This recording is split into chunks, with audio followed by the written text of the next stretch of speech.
Ladies and gentlemen, we are in a garage, and what we are going to do is transform this garage into a bass cave. You ready?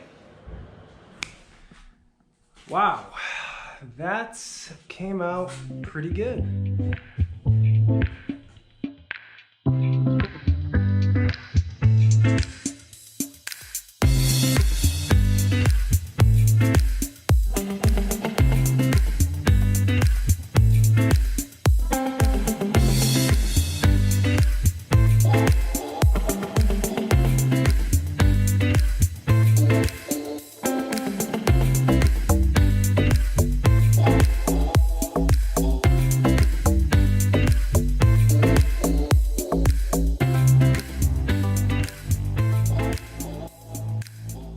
All right, what's going on, guys?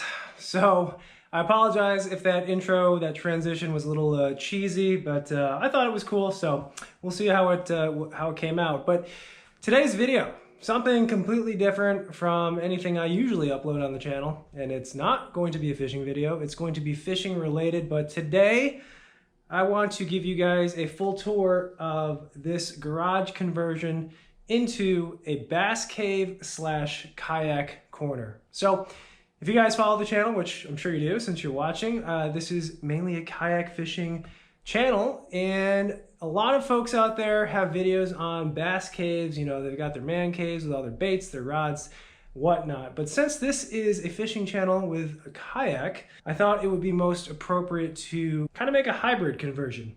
Changing this not only to a bass cave, but also have a corner strictly dedicated to kayak fishing related gear and accessories, which we obviously use a lot of. First thing that I need to mention, and that needs to be said, is a huge thank you to the folks that helped out with this build. I would love to say I did this all myself, but that's just not true. I didn't. I had a lot of help with this. First one, Ramel, aka The Wizard. You guys probably know him from the channel. Got a ton of crazy DIY stuff on the kayak over the years that he has done. Whenever I come to him with a crazy idea, he is always able to make it bigger and better than what I present, and this one is no exception. He helped a ton with the build of this entire project and made my crazy idea come to life. So huge shout out to Ramel, aka The Wizard. I often get questions or messages on certain things on the kayak, especially DIY related, and it is all him. So I'm going to link his Instagram, WizardWorks, in the description below for those of you guys who have messaged me about, you know, certain things or even possibly things in the bass cave, which there are a few pretty cool things that I will show you. Also, you know, and this goes without saying, we got to give thanks to you guys. You guys,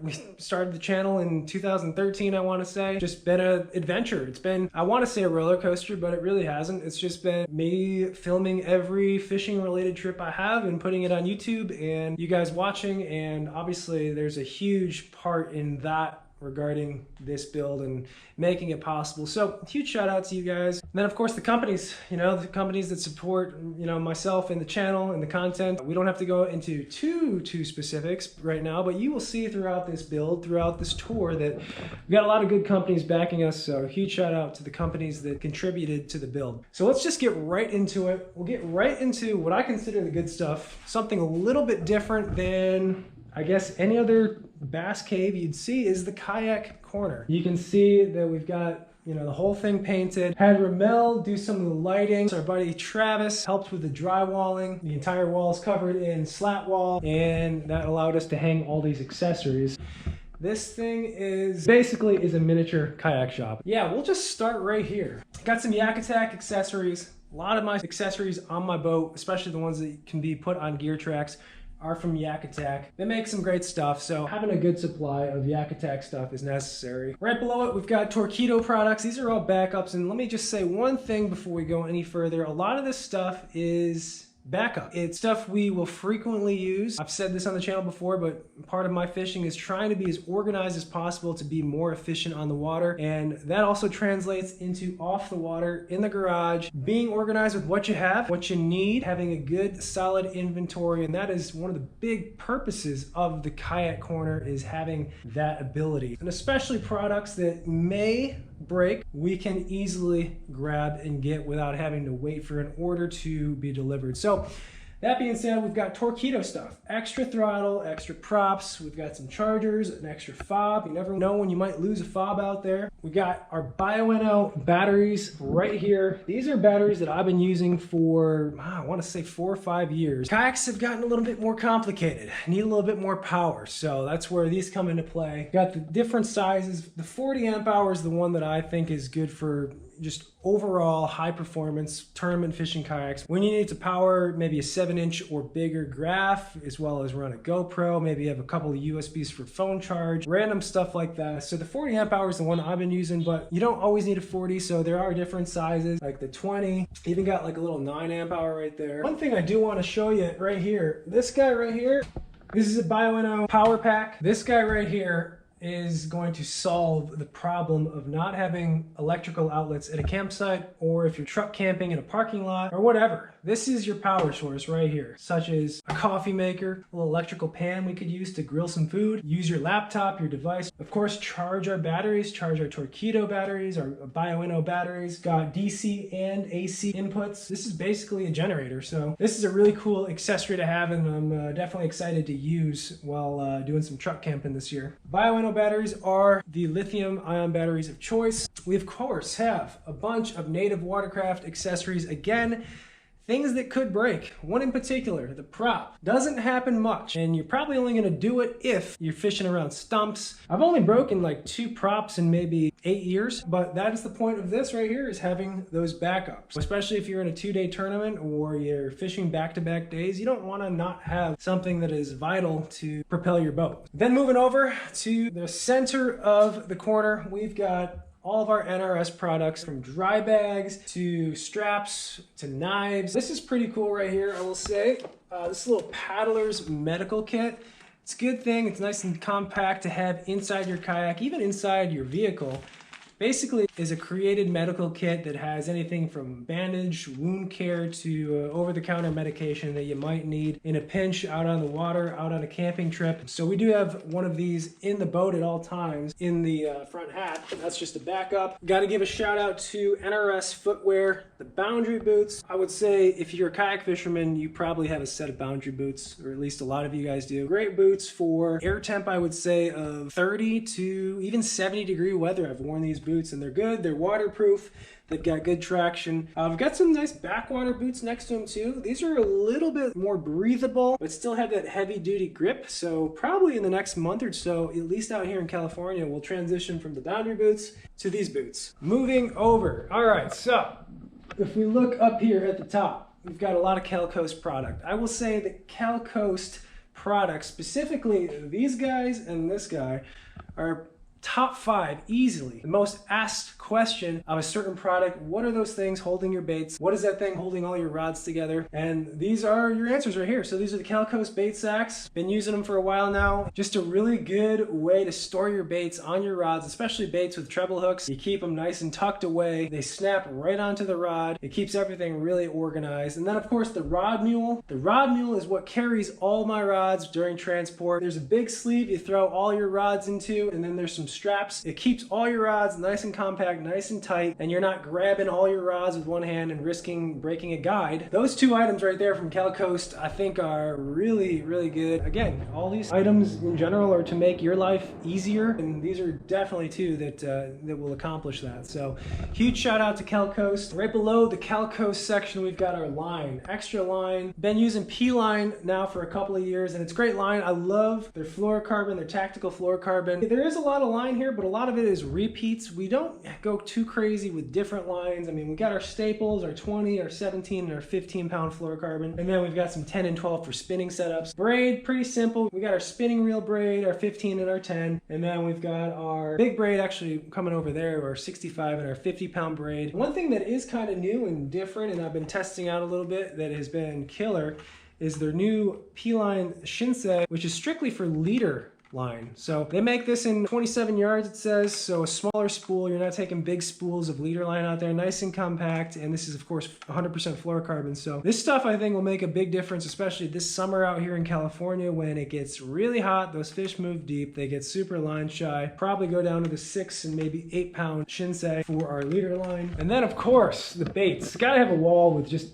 a million baits. It's not a bass cave kayak corner without a wall with a billion baits. So we've got all of our Berkeley power bait on this side. We got our max scent stuff on this side. Again, just another way to organize and inventory what we have, what we need more of. You know, this looks like a lot, and it is a lot, but as much as I fish, I can promise you by the end of the year, a lot of this stuff will be kind of picked apart and gone, especially the baits. I mean, if you have a good day out on the water, you could go through 2 or 3 packs easy in one day of fishing. So yeah, certainly well stocked there. Moving over, we got all of our rods, or at least our extra rods, backup rods. This was kind of the perfect space to put all these different rods. Before, I'm sure most of you guys have done this, but we take all of our rods, we just throw them and pile them up in a corner. Probably not the best for your rods, so just getting some rod holders. These are Berkeley, just rod holders. Got these off of Amazon. They're like 10 bucks a piece, and this is just a much more efficient and manageable way to store your rods and know what you have. One other thing on the wall, or the extension of the kayak corner, and this is something that I am not going to take full credit for. It was an idea inspired by Mike Iaconelli's garage, or his bass cave. If you guys have seen certain videos out there featuring Mike's bass cave, a little bit bigger than this, we'll say, but he's got one really cool section in his cave that's dedicated to spooling line. Now, I think he went to Home Depot, he said, and did it himself, a DIY. Found these guys actually off of Ramel's recommendation. These are just wire spoolers for vehicles, and they work just as good on some of these bigger, bulkier spools of line. So grabbed 4 of them, put the line that we most often change, and that would be 65-pound braid, 50-pound braid, and most definitely our fluorocarbon line. We change a lot more. So we got our 15 and our 20-pound P-line tactical fluorocarbon. And you know, I'll be honest, I was definitely one of those guys that would sit down and put the spool between my feet and spool up that way. Whatever I could find to make it work. It was never pretty, but it worked. This will be a lot easier, a lot quicker to have as a quick way to re-spool your reels. All right, we'll keep moving in this clockwise direction. I mean, can't not talk about this, the kayak itself, which pretty much all this revolves around. Got our native watercraft Titan 10.5. One thing that you guys are asking and probably sticks out is what the heck is it on? And again, this is a Wizard creation. This is the kayak cart. Needed a cart. I was expecting some 2x4 material and whatnot. Of course, we get something way above and beyond. This cart is actually going to serve a couple of purposes. One, it's got wheels. So the wheels are cool because you can lock them into place. All you do is pull up on these tabs and it actually drops the entire cart down, locks it in place. So you can wheel this guy around. I'll be able to wheel this with the kayak on around the garage, especially towards the kayak corner, where I promise you guys, we will be doing another tour of the Titan 10.5, especially since it's going to get a little bit of a makeover soon. But that's one purpose, is to move this boat around the garage. But the main purpose of the cart is to load into the bed of the truck a lot easier. So you can imagine, all we got to do is open the garage up. The truck's right on the other side. Pull this cart right up to the truck and just slide the kayak right in the back. And we can do the same thing when we come home. We'll just unload it and slide it back into the cart, wheel it in. Saves you a couple of lifts throughout the day and just something nice and convenient to have.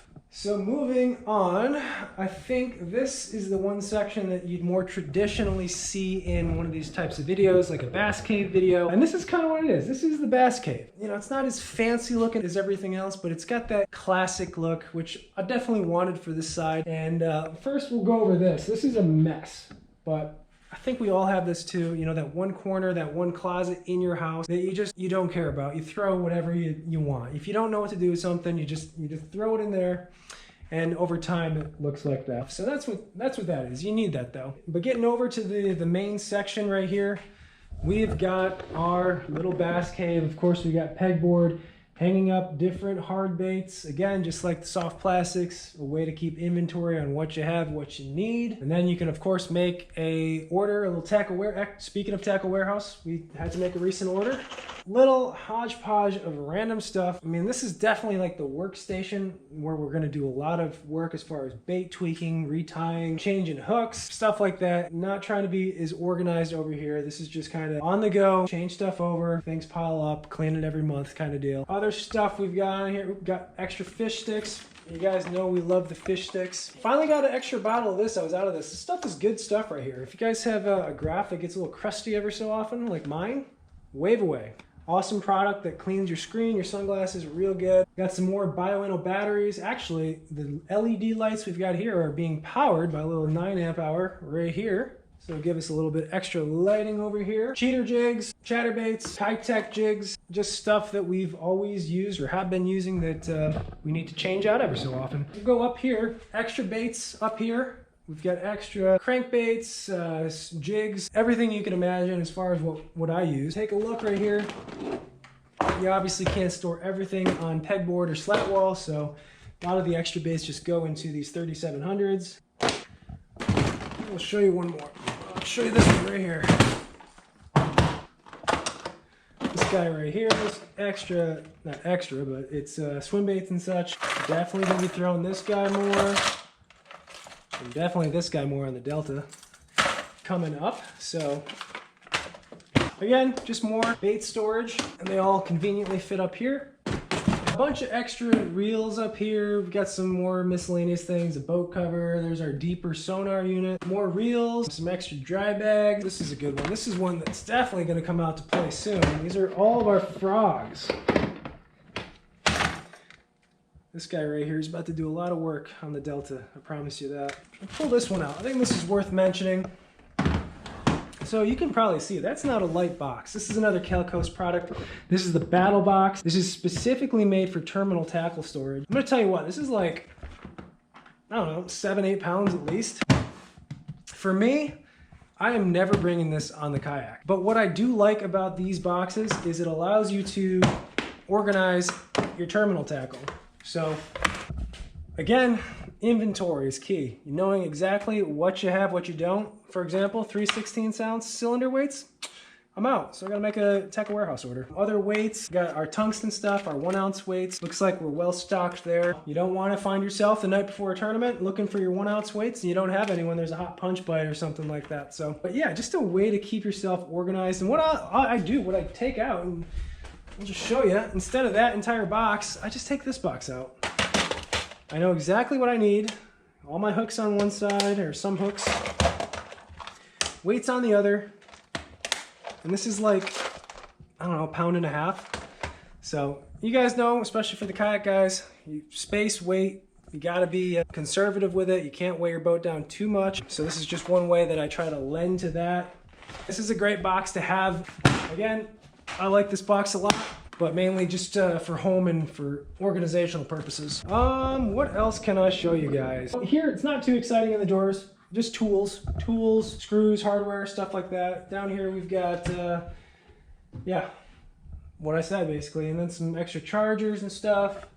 Down here, extra baits, soft plastics. Try to keep them organized as best I can. They are in separate gallon bags, Ziploc gallon bags. This right here is just a little bin of miscellaneous more terminal stuff. Extra weights, hooks, jig heads.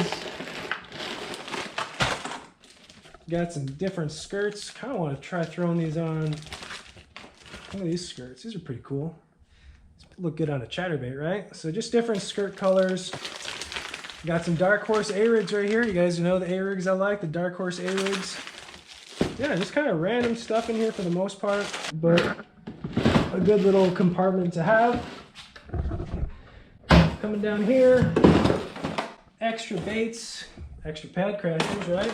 You guys know I'm a fan of the KAYAK jigs, so got a lot of KAYAK jigs. We stocked up, and I'm sure all of you guys know stocking up or having a lot of a certain bait you like is pretty important right now, just because it's kind of tough as far as inventories goes. Definitely want to have a lot of the stuff that I use frequently on hand. Moving over here, we've got the primary rods. We call this like the primary rod holder. So over there we showed you all the backup rods, all the extra rods. This is for the rods that I'm frequently or consistently using. Right now we've been fishing a lot of Delta, so these are a lot of the Delta rods. You know, we've got a punch, a frog, we've got Senko rod, all that stuff. And of course, changing seasons, changing bodies of water, we'll swap these rods out, but this is just kind of where I like to keep the stuff that I'm most often using as far as rods and reels right here. Something not really fishing related, but that was a modification was this curtain. This is just a little DIY curtain, 1-inch PVC up there with some clips and just bought a sheet. All I wanted to do was kind of cover up, you know, the random stuff over there, the washer, the dryer, the furnace, just to keep it a little neater looking in here. I think it does the job, but I will probably replace that with some kind of banner or maybe some artwork. I don't know what I could do. If you guys have any good ideas as to what I could put here, let me know in the comments below. I think that definitely needs an upgrade for sure. And then really not anything else. The only other thing we can show you is just kind of some storage, some closet stuff. Right here, we've got miscellaneous items. Say this is a good product. If you guys have a wet boat or anytime you need to get some water out, these are, you know, like a buck at Home Depot, these sponges. It gets that tiny bit of water out of your boat. You guys probably remember the time we got denied at, well, we won't even mention the name of the place, but we got denied because we had a little water inside the boat. We're talking droplets. So I guess having a sponge sometimes is a good idea. Right here, just some footwear and some bibs, dry suits. This closet right here, or small closet, has some extra life jackets, extra set of bibs, stuff like that. But yeah, guys, I think that is going to do it for the entire tour of the Bass Cave / Kayak Corner. Yeah, this is awesome. Make no mistake, this is kind of crazy for me to have something like this. And again, huge thanks to you guys, to Ramel, Travis, the companies that I work with and make this all possible. But yeah, that is the video for today, something a little bit different. As always, guys, thank you for watching, for tuning in. Hope you enjoyed this one, and I will catch you guys in the next video.